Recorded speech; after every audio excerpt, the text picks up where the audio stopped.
be a better communicator. What I'm saying is, I want to bridge this gap, and I want my words to be able to land with this person or this group of people that I'm communicating to. And if the words are not coming from the heart, or the words that are coming from the heart have a certain tone or attitude, that's going to cause the words to be received or land differently with the person that I'm speaking to. So let's take a quick peek here at this passage from 2 Timothy chapter 1.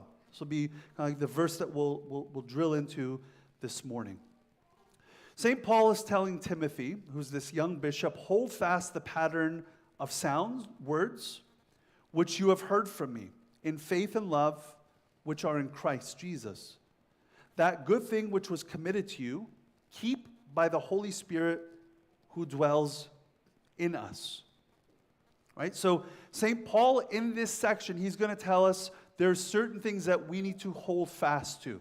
The first thing that we need to hold fast to is sound words. Sound words, right? The sound words are the things that we say, right? So, in other words, when people say it's not what you say, but it's how you say it, I don't agree with that. I completely disagree with that. Because what we say does matter. It's not just how we say it, right? The words themselves make a difference. That's whether I'm talking theology, right? The church fathers spent months, weeks, whatever, right, time together discussing in councils what it is that we believe about God. Why? Because the words that we express about God matter. And so that's what he's talking about here, right? Sound words. But also the words that we speak to each other, they make a difference. They matter. I can't just call someone rude or ugly with a smile on my face and think that the words that I speak don't matter, right? It's important when we're communicating that we be thoughtful about the words that we're speaking to the other person. What you say, these are the words that you choose to say, the phrasing, how you're going to put it together, and the framing, right? What is it that I'm trying to say to the person in front of me? Now, a lot of us have this real problem of diarrhea of the mouth. And sometimes it's just explosive. Sorry for the imagery, but that's the problem with a lot of folks. They don't think before they speak. And so whatever comes up, they just vomit it out, right? The words that we say matter. It's not just how we say it, but the actual words matter, right? Think about it when you're trying to, those of you who are parents, if you're trying to correct your children, the words that we speak to them, not just the tone, the words that we speak to them can either build them up or they can destroy them. And the same goes in marriage, the same goes in friendships, and the same certainly goes in our communities. So the first thing is, what is it that I'm trying to say? And how do I want to frame it, understanding the other person? Because maybe what's going on here is there's this big gap between me and another person, and because of that gap, I need to put a little bit more effort into trying to figure out what it is I'm going to say to that person so that they can understand it. You're all familiar, I presume, maybe you're not, with the book, The 5 Love Languages, okay? The 5 Love Languages, it's primarily a relationship book about how people learn or receive love through different languages. One language is gifts. Another language is quality time, words of affirmation, physical touch, and what's the fifth one? Acts of service. I always forget that one, even though it might be my first or second, but whatever. So those are the 5 love languages. And the premise of the book is that we each have a primary love language, but my love language may not be the love language of my spouse. And so what's important is not that I say, well, this is how I receive love, this is how I'm going to offer it. No, this is how I receive love. But I want to make sure that I'm communicating to my spouse in ways that they can understand. And the same goes with our words. I may be the type of person that I don't care. Just give it to me raw, give it to me dirty, give it to me quick. Just hit me hard. Let it out. And I don't mind how you let it come. But we can't assume that everyone communicates the same way. Some people, we got to be a little bit more delicate. We got to phrase things in such a way that they can hear it, that they can receive it, that it'll land with them, right? So the words that we speak makes a difference. That's why St. Paul is telling us here, hold fast the pattern of sound words. The words make a difference. Okay? We live at a time where words are plentiful. We live in a very wordy society. It's the information era. And so sometimes perhaps there's just constant words coming and we don't realize the value, the impact of the words. I would encourage next time you're in a conversation, this probably goes especially when it's a heated discussion, that you give yourself a moment to think about the words that you want to say to the other person, right? I'm not just talking here about marriage and family. I'm talking about community. I'm talking about friendship. If we are loose with our words, then inevitably what will happen is we will hurt or offend someone in front of us that we care deeply about. And if we are not self-aware, if we are not self-conscious, then what we will say is, well, that person's just soft and weak. They need to toughen up. Right? So the words make a difference. The words, the phrasing, the frame. But it's not just the words that we say, because St. Paul says, hold fast the pattern. The pattern, this is how we articulate the truth. St. Paul's saying the words that you're saying make a difference, but how you communicate it matters as well. And this is where I think it's important that we acknowledge it's not just what we say, but how we say it. The way we say things can be the difference between edification and condemnation. Put down a couple examples here that came to mind. You can say, you need to pray more and be in the Word more and feed your spirit because you've been in the flesh lately. Or you can say, isn't it powerful how being in the Word and in prayer feeds your spirit and gives you victory? Do you guys see the difference? One says, you better do this because you are carnal. The other one says, if you do this, it will help you to overcome the flesh, right? I remember growing up, I was told constantly, you better read the Bible, you have to read the Bible. I'm like, I don't tell people they got to read the Bible anymore. I'm like, the Bible is the gift that, forgive me if we're not reading it, we're like, that's crazy. Like, what a treasure we have to read the Bible. If I stood up here every Sunday and said, you better read the Bible, you have to read the Bible, if you don't read the Bible, you're going to go to hell, you're going to be lost, you're going to be... That might motivate you for about 15 minutes. That might encourage you for 15 minutes. That negative kind of tone impacts us short term. But how we say things make a difference. If there's something that's beautiful, that's a treasure, and we highlight that to other people, that maybe you're excited about something, right? And you wish other people were excited about something, that same something. But instead of getting excited about it, you yell at them. How could you do this? Right? Why wouldn't you read the Bible? They're going to look at you like the crazy person. Right? How we communicate matters. How we say what we say matters. It's not true that you can call someone ugly and dumb with a smile and it's okay. But when you do smile, the how, it matters. That means when you are also having an intense conversation, I would not encourage you, if you're having an argument with your spouse, that you just sit there and smile, right? How we communicate matters. If you're just smiling in their face, they're going to think you're mocking them, right? How we communicate matters. How we say what we say makes a difference. That means if the nonverbal communication, the nonverbal aspect of what we're saying makes a huge, huge bit of difference. The body language, right? If I'm communicating with someone and it's an intense conversation and I'm like pumping my fists, right? That's going to make them feel what? Scared, uncomfortable. It's going to put them in a position where they want to fight, right? If we start shouting and screaming, that's going to make the other person uncomfortable as well.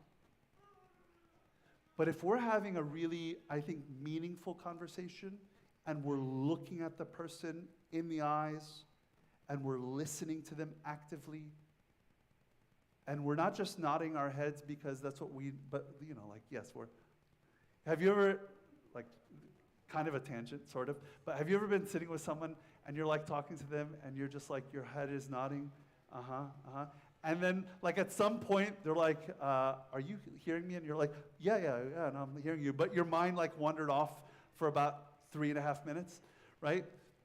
It's not just like being communication, that the body language matters. Obviously, the heart, the inside needs to match up with that, right? So not just saying, okay, learn these skills and do them right, nod your head, but your heart is somewhere else, right? Thinking about my lesson plan. I'm thinking about this deal that I've got to finish. I'm thinking about Monday morning, I got to get back to work, and my spouse won't stop, or my kids keep pulling at me, right?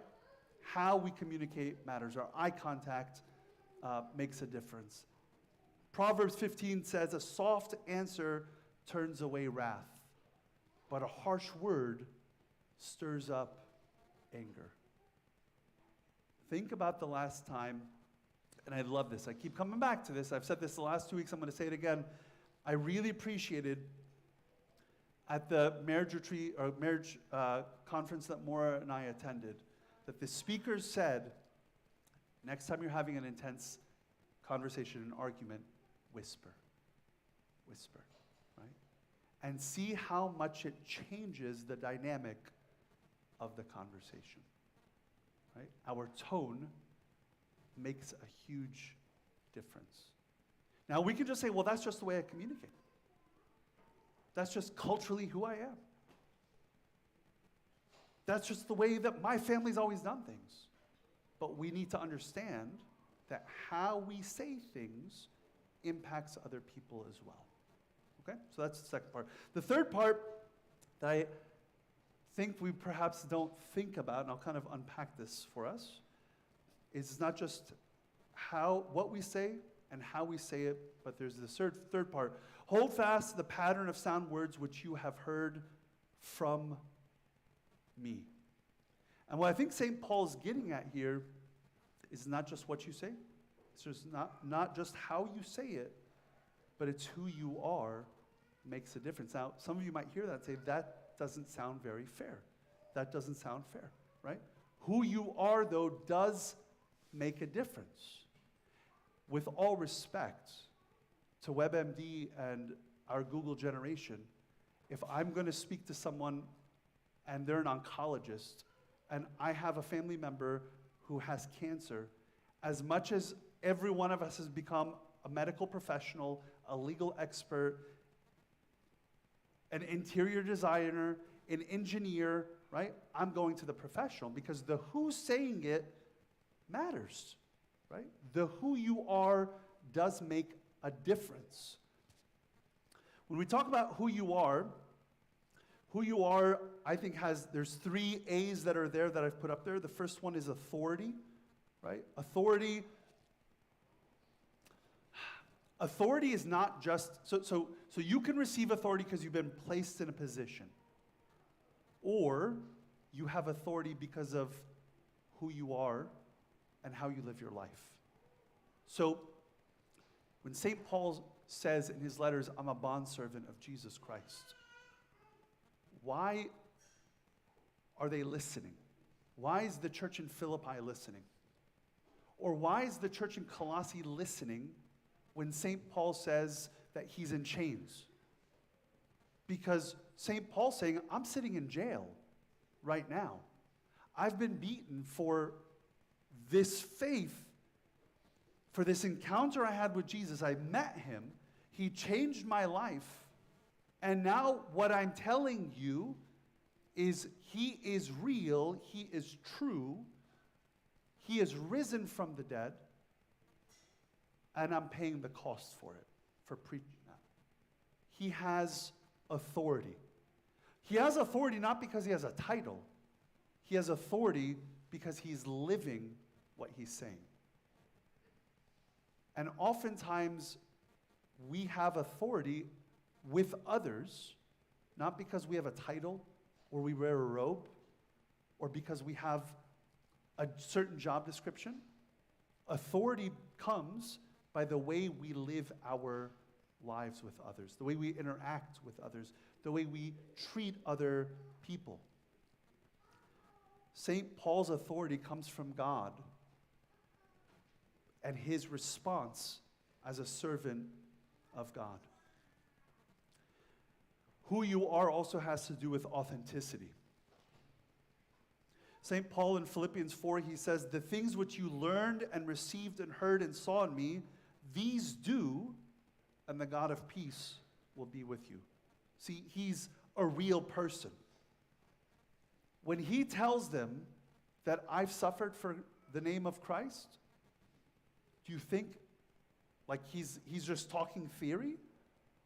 When St. Paul says that there's conflict and you guys need to come together, and Christ emptied himself and took the form of a servant, and then later on he talks about his own chains and how he came to them, there's a level of realness in what St. Paul is saying.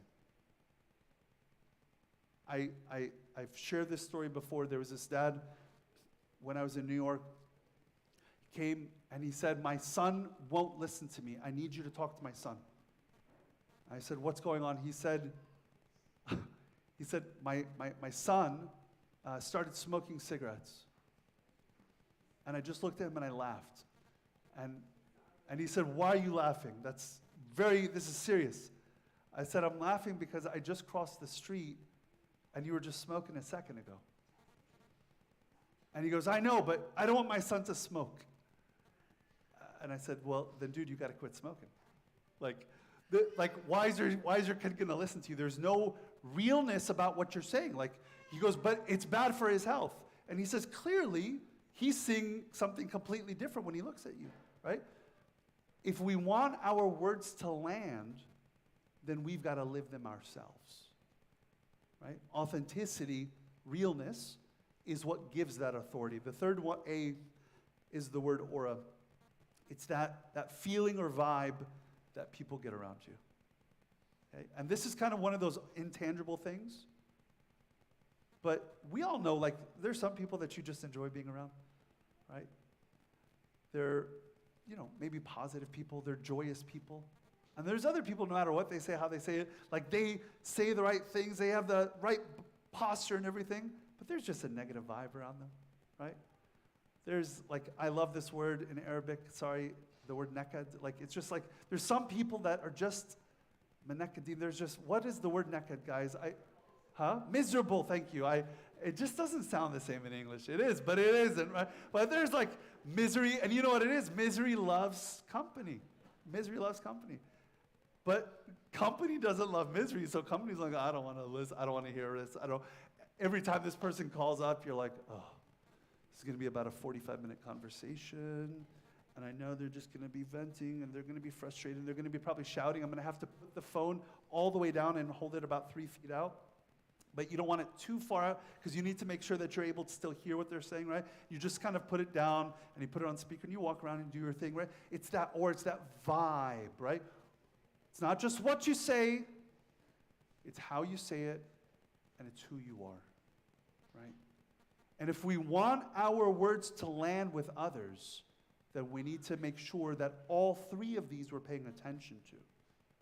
You can spend weeks coming up with, I'm going to have this conversation with my supervisor. And you're going to write out a script. And you might have all of the right tonality and body language, but your boss might run when they see you coming. And what I want to say is the who you are piece, that takes time to build, right? You might look and say, "Man, I have been that person. I've been that guy. And I want to shift that."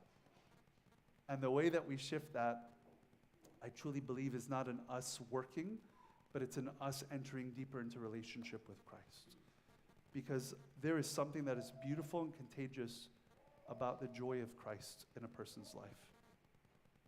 Such a vibe, such a spirit is something that we all like. There's a person that I'm thinking about. I love being around this person because they are so full of joy all the time. Even when they're going through stuff, even when they're going through hardships, like they're like, yeah, but like it's just the vibe, the way that they approach life, the way that they outlook, the way it's different. What I say, how I say it, who I am. All right, let's wrap up here. So this is just a reminder that we want to aim to use grace-based communication with one another, with our kids, with our spouses, with our friends, within community. Grace-based communication, there's 5 aspects. The first aspect is that we speak the truth in love. We speak the truth in love, right? We put away lying. We speak truth with our neighbor. The second one is that we speak words that are affirming. We're not trying to destroy, we're trying to edify, to build up. The third is our words can be affectionate. I know, like, in Middle Eastern culture, we use so much sarcasm, which I'm guilty as charged, I know. But, like, our words can be affectionate as well. Like, it's so nice when someone says an affectionate, a kind, a loving word to you. Number 4, I promise I'll try with this, guys. I'm working. I'm praying, God, work, because anyway. Number 4 is grace-based communication creates a space of safety, right? We all go back to places that we feel safe and secure in. And we all run and flee from places that bombs are being dropped, right? Please continue to pray for the Middle East. We don't want our homes, we don't want our community, we don't want our friendships to be places where bombs are just being dropped, and that there's this feeling of uncertainty of what's coming tomorrow, right? The 5th one is that we want to make sure that our words, even when we're communicating difficult things, that our words are gentle. There's a softness that's there, right? That doesn't make us a pushover. That is simply us saying we want to make sure that our words are landing with the other person, and that this person matters enough to me that I'm going to communicate in a way that they can receive, right? It's not just about getting my point across. That's not communication. Communication is not just making a point. It's being heard, and it's hearing the other person.